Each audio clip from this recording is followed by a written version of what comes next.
សម្លាញ់របស់ខ្ញុំអើយទំនិញទាំងអស់នេះមានគុណភាពល្អឥតខ្ចោះធានាថាលោកមេបញ្ជាការស្វាមីឯងជឿជាក់ថាឯងផឹកក្បត់ហើយសួស្តីតកែស្រីមកហើយលោកមេបញ្ជាការមកដល់ហើយឆាប់ឡើងពួកឯងលាក់ខ្លួន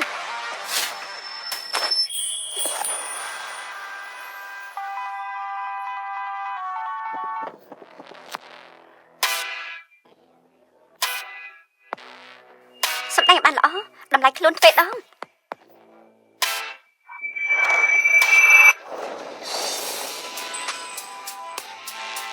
ភរិយាចង់លេងដូច្នេះអនុញ្ញាតឲ្យនាងលេងឲ្យអស់ចិត្តរបស់នាងទៅ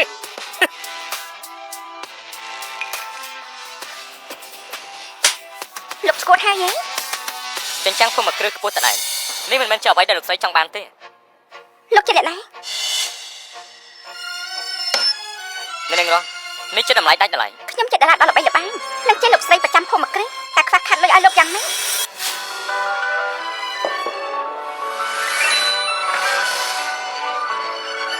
អាស៊ីលោកអត់ទាន់ស្លាប់ទេហ៎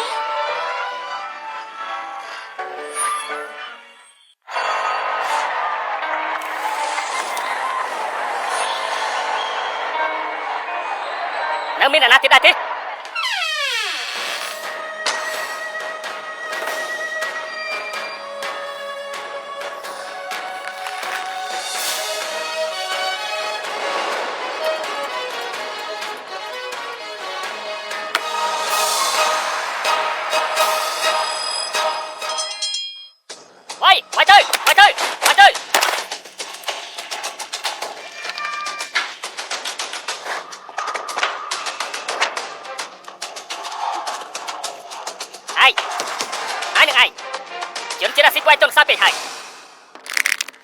កុំឆាប់ពេកតើឲ្យគេមើលនេះជនចិត្តចិនបែបនេះហីកូនប្រុសលោកមេបញ្ជាការធំត្រូវគេធ្វើឃាតហើយកូនក៏គ្មានសមត្ថភាពបង្ការកូនទៀតដែរឥឡូវនេះមានតែកូនប្រុសម្នាក់គាត់ដែលអាចក្លាយមកធ្វើកិច្ចការធំផែនការនេះមិនអាចឆ្លងចូលដាច់ខាត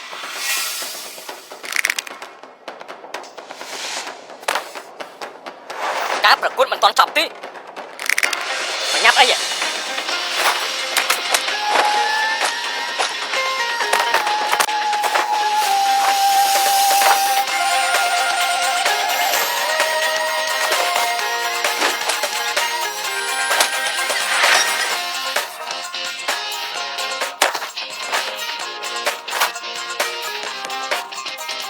ត្រៀមធ្វើសកម្មភាព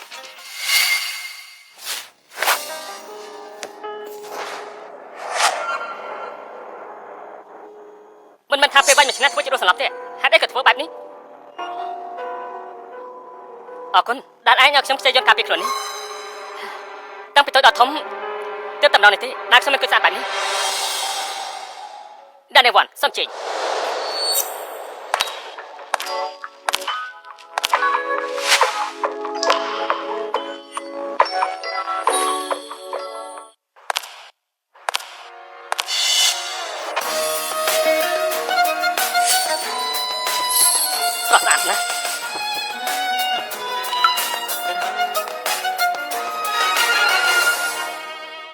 អ្នកនាងវ៉ាន់លេខ08និងលេខ36នេះបានជ្រើសរើសយ៉ាងសម្រិតសម្រាំងជូនអ្នកនាងអាចធ្វើការទិញយ៉ាងមានទំនុកចិត្តបានបាត់ទ្វារឲ្យខ្ញុំចង់ចូលមែនរឿងនេះណា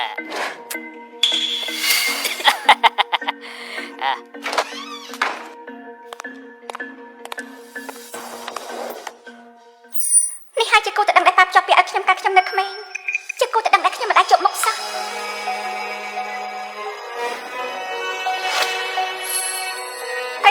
គឺជាកូនរបស់មេបញ្ជាការធំតារាស្រីនេះពិតជាគួរឲ្យស្រឡាញ់មែនគឺលោកអាចទៅផ្ទះបានហើយបងប្រុសគឺគេនឹងហើយឡោអ្នកនាងវ៉ាន់នៅខ្វះខ្លាចជួយតតចុងក្រោយខ្ញុំអាចខ្វះខ្លះសិនបានទេពិតមែនហើយ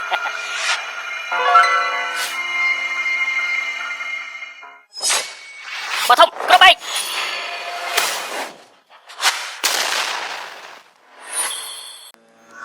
ដាក់មនុស្សរបស់ខ្ញុំចុះ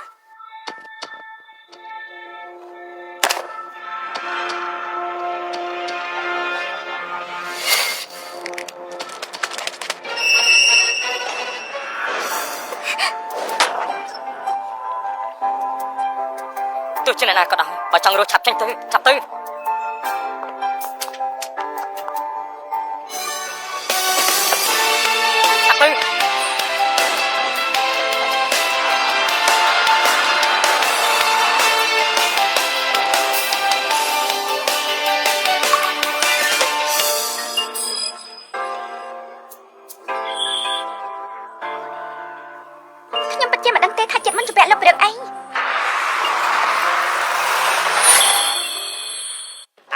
ពីមុខធ្វើអីឯងគឺជាមនុស្សកំព្រាឪពុកម្ដាយទោះបីជាឯងស្លាប់តាមចិញ្ចាំថ្នល់ក៏គ្មានអ្នកណាខ្វល់ពីឯងដែរឯងគិតថាស្រីអ្នកមាននោះត្រឡប់មកជួយឯងមែនយើងអស់ឱកាសឯងម្ដងប្រាប់ឲ្យនាងត្រឡប់មកវិញឥឡូវនេះយើងនឹងមិនគិតរឿងមុនទៀតទេបើថ្ងៃនេះឯងរឹងរូសអញ្ចឹងថ្ងៃនេះមានតែថ្ងៃស្លាប់របស់ឯងហើយអ្នកណាកំណាជួយឯងបានដែរកន្លែងនេះជាកន្លែងដែលស៊ីមនុស្សទាំងឆ្អឹងទោះស្លាប់ក៏យើងមិនត្រឡប់ទៅវិញដែរហើយចាវាយទៅ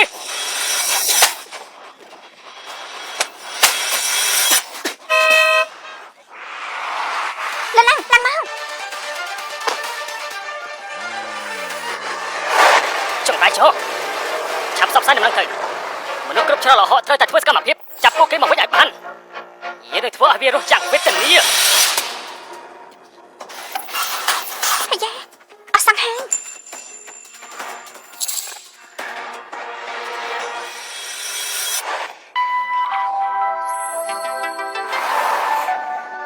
លោកបាត់ភ្នែក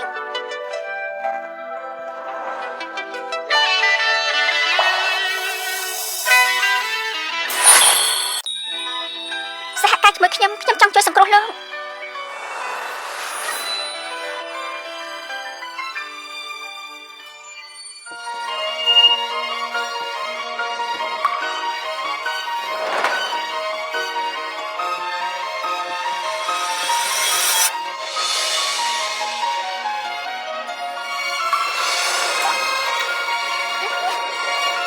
មិនចង់ចប់ទេ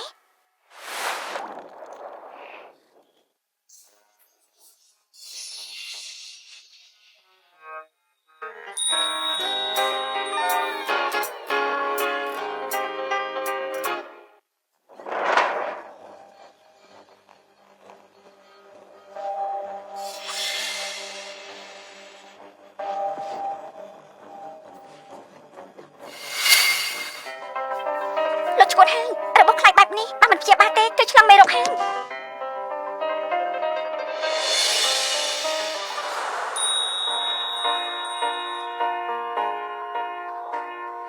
បាត់នឹងវាអាចស្លាប់ខ្យល់បាន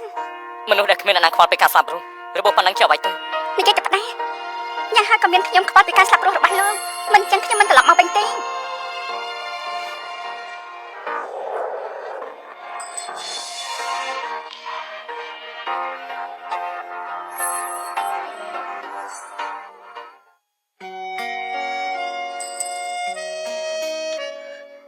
រកឃើញនៅស្ថានីយ៍លោកត្រូវរបស់ហើយញ៉ាំបន្តិចសិនទៅម៉ាអបអរសាទរការរួចពីស្លាប់អេលោកឈ្មោះអីខាងសាជីពេលទៅវិញលោកត្រូវបដូរឈ្មោះឲ្យទៅបានអរគុណអ្នកនាងដែលបានជួយខ្ញុំអរគុណឯងសិតតែជាជនជាតិចិនជារឿងដែលគួរធ្វើនេះគ្មានអីត្រូវធ្វើនោះទេខ្ញុំគឺជាក្មេងកំព្រាហើយក៏ជាអ្នកលក់ដូរតូចតាចគ្មានកេរ្តិ៍ឈ្មោះតាំងពីតូចដល់ធំគ្មានអ្នកណាខ្វល់ពីខ្ញុំឡើយអ្នកណាខ្វល់ពីខ្ញុំឡើយរស់ដោយសារឆោបបោកគេនឹកស្មានដល់ថាទីបំផុតត្រូវគេមកឆោតទៅកន្លែងនោះហើយក៏នឹកស្មានមិនដល់ថាមានមនុស្សស្រីស្អាតដូចជានាងមកជួយខ្ញុំសោះមិនមែនមេបញ្ជាការធំឈួរឲ្យលើច្រើនបើមិនមែនដោយសារអង្គការត្រូវការលើអ្នកណាអាចជួយកូនពឹងមេបញ្ជាការធំដែលរស់នៅអនាគតខាងក្រៅបានដោយសារលោកមើលទៅក៏មិនអន់ដែរខ្ញុំមិនចូលចិត្តអ្វីផ្សេងក្រៅពីលោកលុនលេខថាលោកលុនប្រុសសង្ហាអេអស់ស្រះហើយអូអញ្ចឹងខ្ញុំយកមកថែមទៀតលោកសម្ដែងដល់ពេលណាទៀតពីដំបូងមកលោកតាមដានខ្ញុំក៏ដៃលោកអ្វីឲ្យប្រកាន់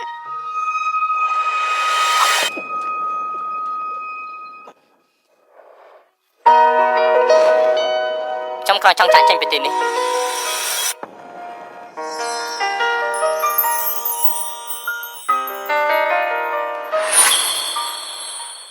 លុយអ្នកដែលចាប់ខ្ញុំមកគេថាខ្ញុំរបបក្បាលរឿងរ៉ាវចាំបានទេខ្ញុំចាំបានតែខ្ញុំមកពីប្រទេសចិនខ្ញុំចង់ត្រឡប់ទៅវិញខានយ៉ាចង់ទៅរកមនុស្សម្នាក់អញ្ចឹងលោកឈ្មោះអីកំប្រាប់ណាស់ថាលោកអត់ចាំឈ្មោះខ្លួនឯងពួកគេហៅខ្ញុំថាលេខ36លេខ36ជាអ្វីដែរអាស៊ីងភ្នែករបស់លោកចាញ់ចាំងប្រៀបដូចជាផ្កាយមិនពេលលោកនឹកឃើញឈ្មោះរបស់លោកខ្ញុំហៅលោកថាស៊ីងសិនស្រីម្នាក់នេះពិតជាងាយបោកមែនខ្ញុំក៏ភ្លេចការចងចាំមិនប៉ុន្តែគ្រាន់ភ្លេចរឿងកាប់ពីមុនប៉ុណ្ណោះឈ្មោះរបស់ខ្ញុំនៅចាំបានហើយយ៉ាបរិសម្នាក់នេះញញឹមទៅស្អាតណាស់ហេវ៉ាន់ឡាំជីភ្ញាក់ខ្លួនឡើងឯងកំពុងបំពេញបេសកកម្មហើយចុះនាងវិញកំប្រាប់ថាលោកអត់ស្គាល់ឈ្មោះខ្ញុំណា ខ្ញុំគេខ្ញុំ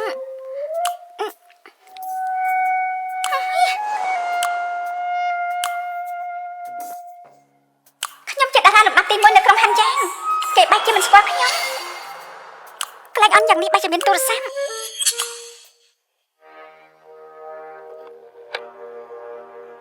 ស្មានមកដល់ថាអាចប្រើបានអាឡូ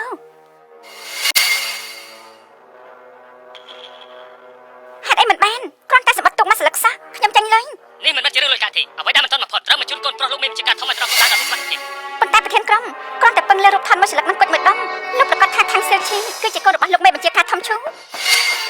មេបញ្ជាការធំឈូឈូឈិនដែលបានកាន់កាប់តំបន់ហានចាំងតែ19គុជនេះគឺជាវត្ថុដែលសម្រាប់ទទួលស្គាល់សាច់ញាតិមនុស្សដែលពួកគេចង់ជួយមិនមែនជាខ្ញុំទេគឺ36បាទពួកយើងច្រឡំគិតយ៉ាងម៉េចខ្ញុំមើលទៅលេខ36ក៏មានលក្ខណៈដូចលោកមេបញ្ជាការធំដែរម្យ៉ាងទៀតគេជាអ្នកហាន់យ៉ាងគេក៏ជាអ្នកហាន់យ៉ាងដែរមិនហើយប្រធានក្រុមទៅពេលដែលខ្ញុំតែងខ្ញុំពិតជារកឃើញថាគេជាអ្នកណាលោកពេលដែលខ្ញុំជួបនាងត្រូវទៅរកគ្នាបានឆាប់យ៉ាងណាមិញគេក៏ជាគូដណ្ដឹងរបស់នាងដែរគូដណ្ដឹងស្អីជាការយល់ព្រមរបស់ម៉ាខ្ញុំនិងលោកមេបញ្ជាការធំការជាប់ពាក្យនេះខ្ញុំមិនទាន់យល់ព្រមទេដូច្នេះគឺបែបនេះហេតុអីបានជា36មិនចាំបាច់ធ្វើអីសោះឬពឹងផ្អែកលើគុជមិនដឹងអាចធ្វើបានគេហើយរៀបការជាមួយនឹងអ្នករីកស្រស់ស្អាតអាចបន្តមរតកមេបញ្ជាការធំទៀតប៉ុន្តែសំណាងរបស់គុជមាននៅក្នុងដៃរបស់ខ្ញុំខ្ញុំថាទៅធ្វើឲ្យខ្លាចជារបស់ខ្ញុំជារៀងរហូតហើយអ្វីទាំងអស់ក៏នឹងខ្លាចជារបស់ខ្ញុំដែរ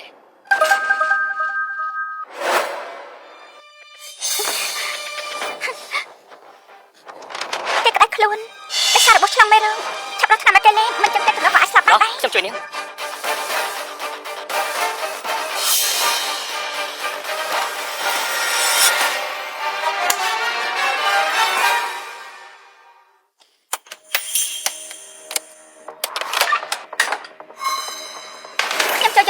លោកប្រយ័ត្នតែមានរឿងអីសាច់ឲ្យលេង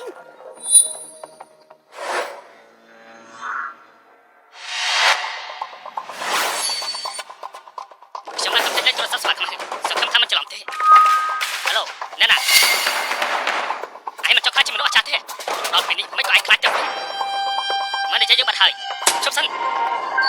មនុស្សដែលលោកកំពុងតាមរកខ្ញុំដឹងថានៅទីណា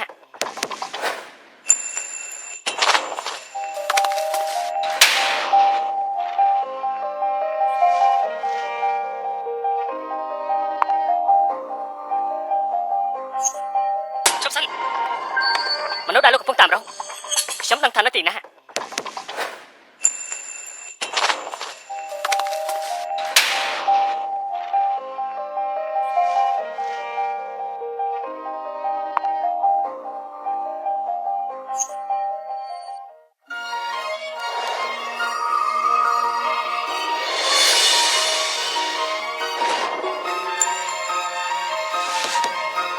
មើលទៅដូចគ្មាននឹងហាមយូរហើយពួកយើងប្រញាប់ទៅមានតែស្អីទេកុំភ្លេចថាពួកជាមកទីនេះដើម្បីអ្វីឆាប់ទៅសុំទោសខ្ញុំមិនគួរឲ្យលោកនៅម្នាក់ឯងសោះ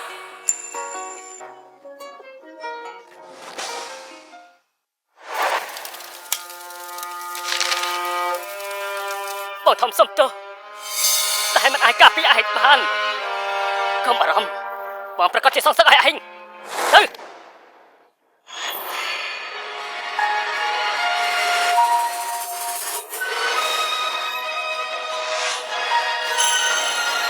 ណាត់ហ្វុងឯងញាក់ហើយ2ឆ្នាំនេះគឺមកដល់ពីឯងស្ទើរស្លាប់2ឆ្នាំហើយបងហ្វុងបងប្រុសខ្ញុំមិនជួយបងពីកន្លែងកំណត់សម្រាប់បងស្លាប់រហូត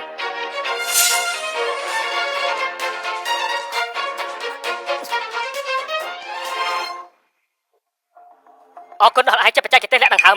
ទើបអាចគេចពីស្វាខ្មៅបានហើយរងចាំរហូត